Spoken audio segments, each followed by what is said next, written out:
So, yun, magandang gabi. Ako'y nandito na naman. May mga nagtatanong pa din about sa drawing diagram ng ating tensor toy. Pagkakaingay ng mga to. Sara ko lang saglit ang pinto. So, yun, pasensya na tayo kaingay ng motor kanina.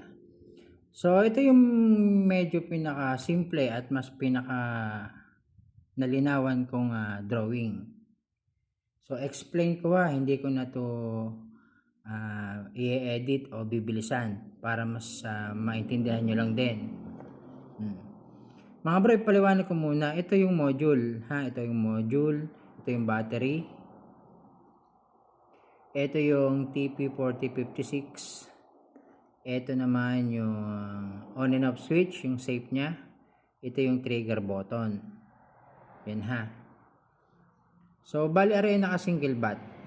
Teka, ayusin natin. Lagyan na natin ng series din para parallel setup. Lagyan na natin ng isa pang battery sa taas. So, ayan, dinalawan na natin ang battery para sa mga nagtatanong kung paano yung parallel setup ay masagot na rin natin. Mga bro, dito muna tayo sa TP4056. Ito yung charging board. So, makikita nyo mga bro, pag bumili kayo ng TP4056 ay mayroon itong dalawang nasa gitnang ito ay may B plus tsaka B minus yan. Ibig sabihin, B positive at B negative, yung dalawang nasa gitna. Yan. Apat kasi yun 1, 2, 3, 4. Apat na tuldok yan. So, basta bro, yung B positive ay pupunta, yung nasa gitna ay pupunta muna doon sa positive ng battery.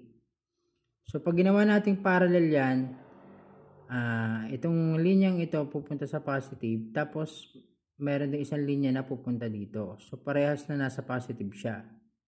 Yan. So, ngayon, ito namang katabi niya, ito, ay pupunta sa negative. Negative side naman itong nasa kanan. So, aakyat siya dyan. Pupunta sa dalawang negative nito. Ito, tsaka ito. Yan. So, meaning naka-parallel setup na yan. Ang output niyan ay 3.7 volts pa rin. Pero tataas ang pirahe niya. Ngayon, dito naman tayo sa positive na out. Ito yung nasa left side. Ito yung nasa dulo. So, itong linyang ito ay pupunta dito. Tatakbo muna siya dito sa on and off switch.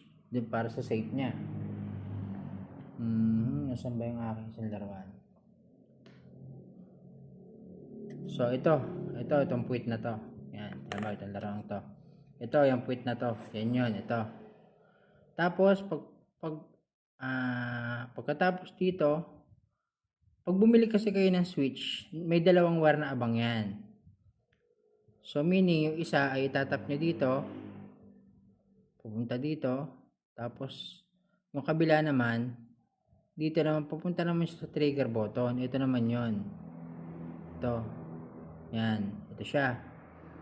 Ngayon, pag akyat niya, pupunta na siya ng module. So, meaning, itong mga positive na to, itong positive side na to, ito lang yung may mga dinaanan. Dalawang dinaanan yung switch bago siya pumunta dito sa module. Sige, okay na yan. Siguro naman, naintindihan nyo. So, ngayon, punta naman tayo dito sa negative side. Yan. Itong pinaka-right side na to. Itong kanang ito, itong nasa dulong ito ay aakyat dito, diretso na sa module. So, negative side yan. So, ngayon, ibig sabihin na hindi nakarekta si module dito sa dalawang gitna. Kasi yun ang forma ng TP46 na to, may protection. So, pero pwede din naman siya na irekta dito. At iba-bypass na itong dalawa. Minsan kasi nagkaka-fault to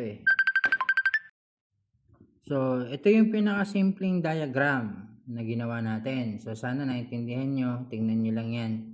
Tandaan nyo, ito yung module.